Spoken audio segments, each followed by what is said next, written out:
It is with great honor and humility that I get to introduce the 46th President of the United States, President Joe Biden.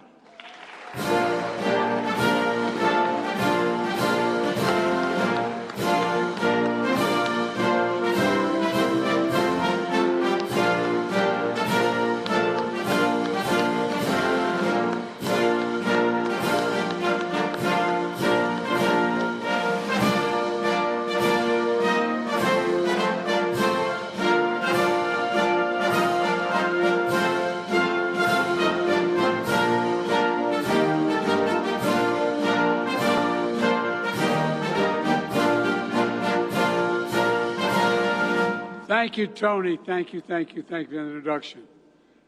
Governor Jared Polis, where's the Gov sitting? There you go. Gov, thank you. You're doing a hell of a job.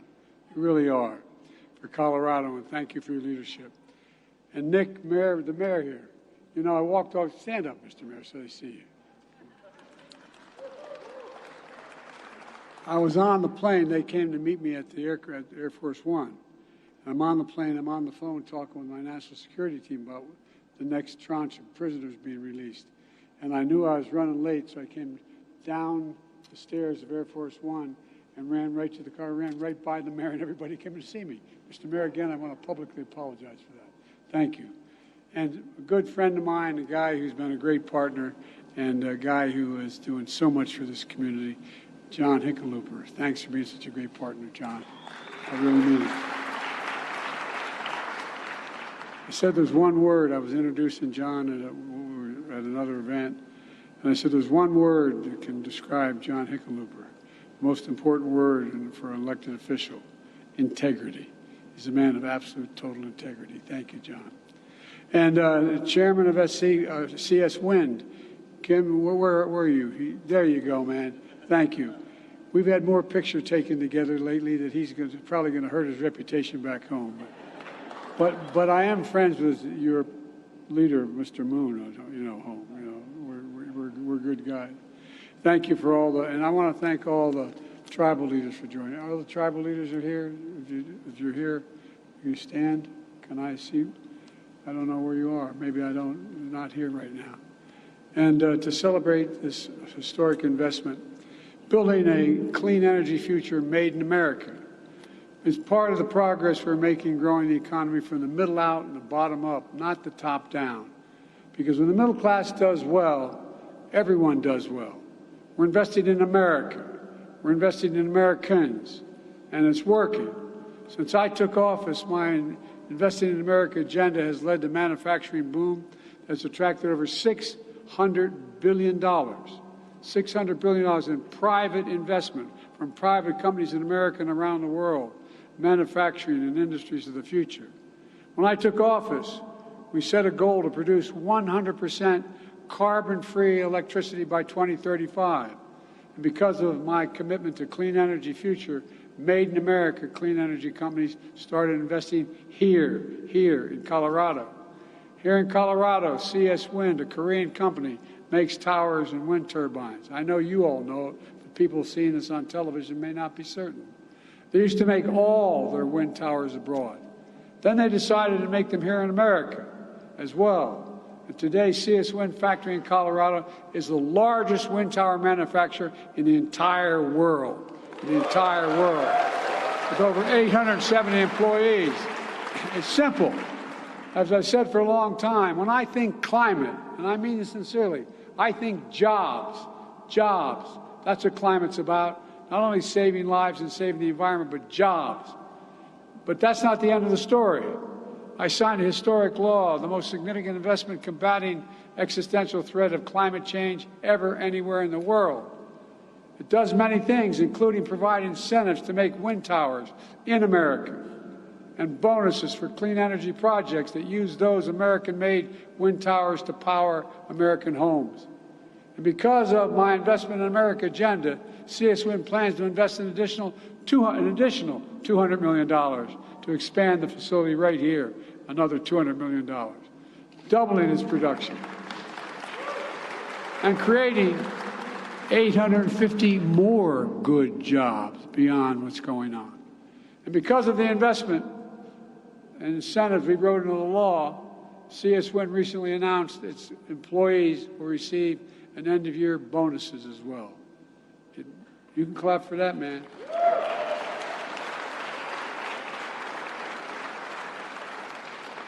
It matters. Like I said, when I hear climate, I think jobs. Here in Colorado, the wind turbine manufacturing Vistas is investing $40 million to expand its factory and hire an additional 1,000 employees. Solar manufacturer Meyer Burger is building a new solar cell factory just down the road in Colorado Springs. They'll create more than 350 new jobs themselves. And all across America, instead of exporting jobs, companies, both foreign and domestic, are creating jobs here in America and exporting American-made products. That's what we used to do 40 years ago. Through my bipartisan infrastructure law, we're also making the most substantial investment in American infrastructure since President Eisenhower built the interstate highway system. We're investing in roads, bridges, ports, airports, clean water, affordable high-speed internet. Already, we've announced over 40,000 projects. 4,500 communities across the nation are benefiting.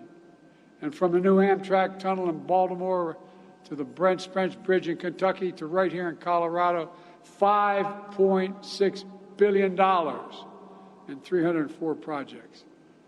We're investing $160 million in a 103-mile water pipeline known as the Arkansas Valley Conduit.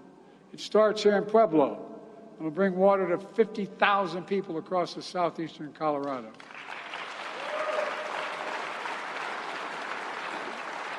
And that's not all. We haven't forgotten tribal lands here in Colorado.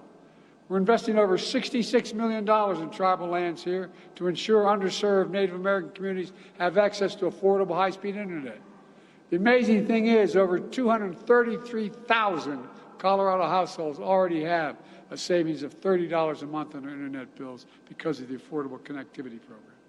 You know, and as part of my commitment to conserve and restore our country's lands and waters, my administration already conserved more than 21 million acres nationwide, including when I was here a year ago at the Camp Hale Continental Divide National Monument, a beautiful place that will never, ever, ever be built on in future generations.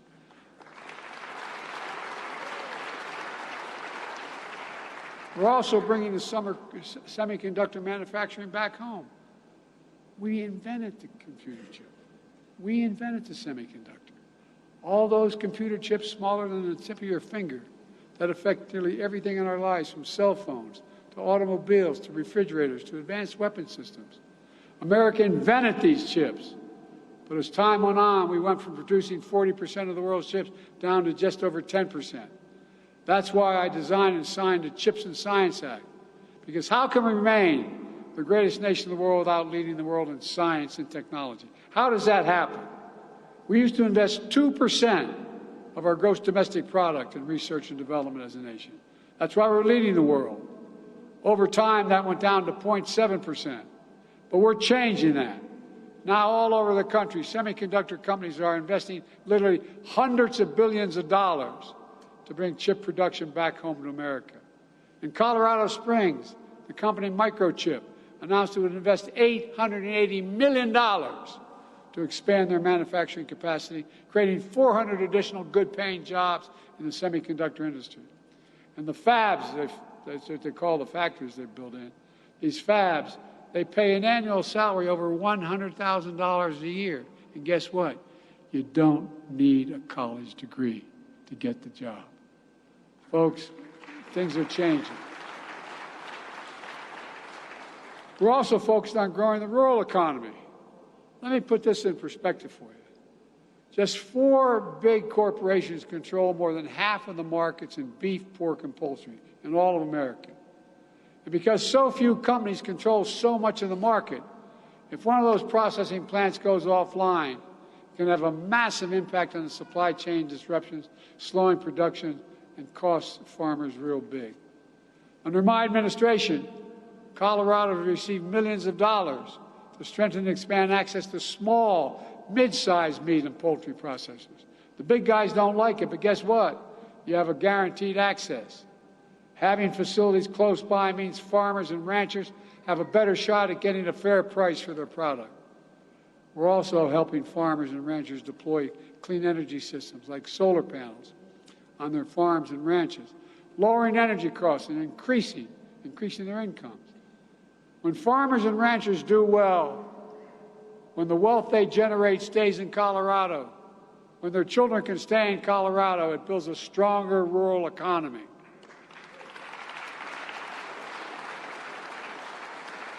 Now, new data released just today shows the investments we're making have spurred by the Inflation Reduction Act, which I wrote, which we passed, is going to communities historically left behind. Since I signed the law, 99% of clean energy investments in Colorado are in counties with average incomes below average, below median household incomes. When I took office, I vowed I'd be president for all Americans, whether you live in a blue state or a red state, whether you live in rural or urban areas. And we're delivering on that promise. But folks, we haven't gotten a whole lot of help from some members of Congress. On the other side of the aisle, in the United States Congress. The historic investments we're celebrating today is in Congressman Boebert's district. She's one of the leaders of this extreme mega movement. She, along with every single Republican colleague, voted against the law that made these investments in jobs possible. And that's not hyperbole, that's a fact. And then she voted to repeal key parts of this law. And she called this law a massive failure. You all know you're part of a massive failure? Tell that to the 850 Coloradans who get new jobs in Pueblo and see us win thanks to this law. Tell that to the local economy that's going to benefit from these investments. Tell that to anyone who wants to listen. Tell with thanks to Congressman, I think what she calls a massive failure, a solar power company that's investing $400 million here in Colorado, creating for 56,000 homes, create 250 good-paying jobs. LightSource BP is building a new solar farm just down the road from here to power an additional 53,000 homes. Across Colorado, Xcel Energy is investing $1.7 billion to improve the state's electric grid. And folks, none of that sounds like a massive failure to me. How about you? I mean, it's crazy. This is an incredible opportunity. I've gone around the plant today to those I got to talk to. You're changing America. You're changing America. It all sounds like a massive failure in thinking by the Congresswoman and her colleagues. Your Congresswoman also voted against the CHIPS and Science Act. And when she voted against the bipartisan infrastructure law, she called it garbage, a scam. And as a matter of fact, the new Republican Speaker of the House, along with Republican Congressman Vern Buchanan, just visited Sarasota, Florida yesterday to tour the construction of a new terminal at that airport. It's going to create thousands of jobs over time. The project is funded with nearly $30 million from the bipartisan infrastructure law. And it's going to generate more than $30 million for Florida multiple times over. And guess what? Both the Speaker and the Congressman voted against the law and spoke against the law. But now they're down there taking credit for it being built. As my mother would say, God love him. As one of my friends back home would say, that's real chutzpah. That's real chutzpah.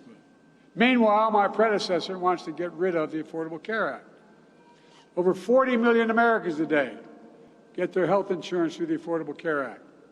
His plan is to throw them off that plan. That would mean the number of uninsured African Americans will go up by 20%, for Latinos will go up by 15%.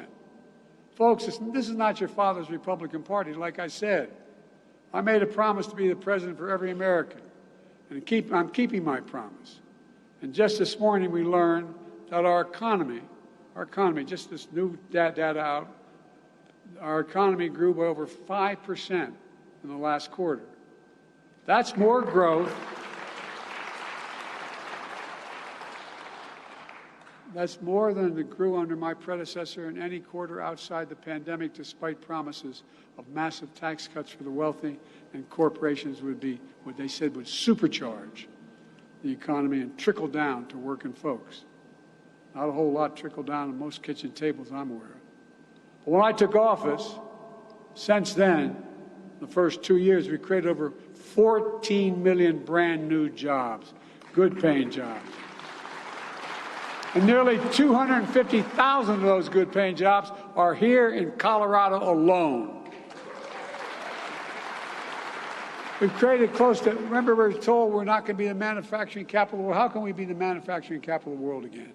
Well, we've created close to 800,000 manufacturing jobs, almost twice as many as the previous administration did in all 4 years. The unemployment rate has stayed below 4% for over 20 months in a row, the longest stretch in 50 years. And we've seen the highest share of working-age Americans in the workforce in 20 years. And inflation is down. We have more work to do, but inflation is down at the same time. Core inflation is the lowest level in 2 years that we've had, the lowest inflation of any major country in the world. Let me be clear. Any corporation that's not passing these savings on to the consumers needs to stop the price gouging. And as my friend Senator Bob Casey from Pennsylvania calls it, greedflation. American people are tired of being played for suckers. Look at all the hidden fees you have. You find out, you call up your bank and you want to find out what the balance in your account is. They charge you $20. I can go on and on and on. It's wrong. One thing I said after we passed all these major pieces of legislation, so the next big battle is going to be whether the very wealthiest among us begin, and the biggest corporations begin to start paying their fair share. I'm not talking about 80%, 70%, 90%. I'm talking about the highest tax rate in America is 38%, 36%. Let me be clear. The Speaker, Donald Trump, and the MAGA Republicans here in Congress are committed to protecting their outrageous tax cuts for those at the very top. And they're going to continue to oppose investing in all those programs that help people, whether it's in education, healthcare, or whatever. I have a different view. One of the ways that we paid for all those investments, and we paid for them, and by the way, I cut the federal deficit of over $7 billion while doing all this. But one of the ways we paid for these investments by making corporations begin to pay their fair share. Some of you may remember all the publicity back in 2020. 55 of the Fortune 500 companies in America made $40 billion in profits. That's good. You know what they paid in federal taxes? Zero. Not a penny. Not one penny. Because of the law I signed, billion-dollar corporations now have to pay a minimum of 15% of the federal tax. That's even less than you all pay. But they're paying zero before. That paid for all the work we did, and we have more work to do. Does anyone think the tax code's fair? If you do, raise your hand. I'm not joking. Even people doing well don't think it's fair.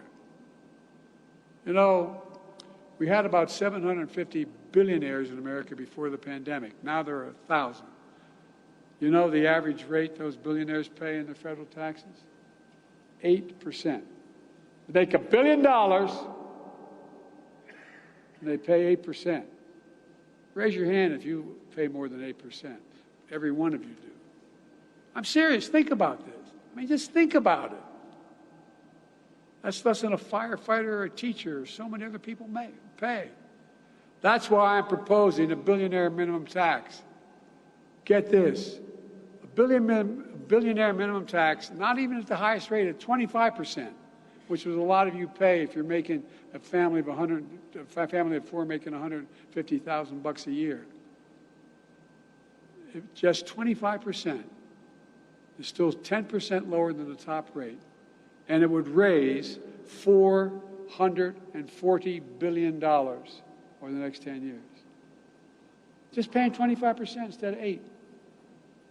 Imagine what we could do if we just made these billionaires pay their taxes like everyone else. We could use it to strengthen the Social Security and Medicare system instead of cutting them or like Congressman Trump and Bo want to do. We could use it to help millionaires and millions of families afford, instead of millionaires, millions of families afford a little help with senior care. How many of you have a mom or dad that they don't want to have to give up all the value in their home, sell it and go to a nursing home? But you know, if they just had someone there at dinner time to help them with the dinner, or just had them in the morning there, just a little bit, they could stay, save a lot of money, and be a hell of a lot happier. Or we could do, what would we do with child care? When we had that child care tax cut, what happened? We had the lowest poverty rate for children in the history of America. But what it does, it generates income. All those moms and single dads who are taking care of their kids, they're able to get a job, pay a tax, go to work, because someone can be with their child. Child care. This is not about helping poor folks. It's about smart economics. If we had another 5 million women working who can't work now, it generates economic income and growth in their communities. And all these ideas would be a hell of a lot better for growing the American economy than letting billionaires keep paying less taxes than any middle-class person or working person in America. Let me close with this. My plan is based on the belief that every American willing to work hard, and some don't want to work hard, but every American willing to work hard should be able to get a job, no matter where they live, in the heartland or in a small town, to raise kids in a good paycheck and keep their roots where they grew up. My dad, that's the God's truth. I know I apologize to Hickenlooper and others who heard me say it 1,000 times. My dad used to say, and I said, I'm deadly earnest. He'd say, Joey, a job is about a lot more than a paycheck. It's about your dignity. It's about being treated with respect. It's about being able to look your kid in the eye and say, honey, it's going to be okay, and mean it. There are 250,000 more jobs in Colorado since I took office. That's 250,000 more people throughout this state, including in this district, who can look their kids in the eye and say, honey, it's going to be okay. That's what it's about. This is not any, they call it socialism. My plan is rooted in what we've always worked best for this country. Investing in America, investing in Americans. Because when we invest in our people, when we strengthen the middle class, we see stronger economic growth for all Americans, not just the middle class. Everybody grows, for real. Here's the deal. I've said this, and I've said this to Deng Xiaoping in the Himalayas, and I've said this to every world leader. It's never, never, never been a good bet to bet against the American people. Never, never, never. And I can honestly say, I mean this from the bottom of my heart, I can honestly, I've never been more optimistic about America's future than I am today. We just have to remember who in God's name we are. We're the United States of America. There's nothing beyond our capacity to work together. So let's continue to work together, and God bless you all, and may God protect our troops. We're moving, folks. We're moving, and no one's going to stop us. Thank you.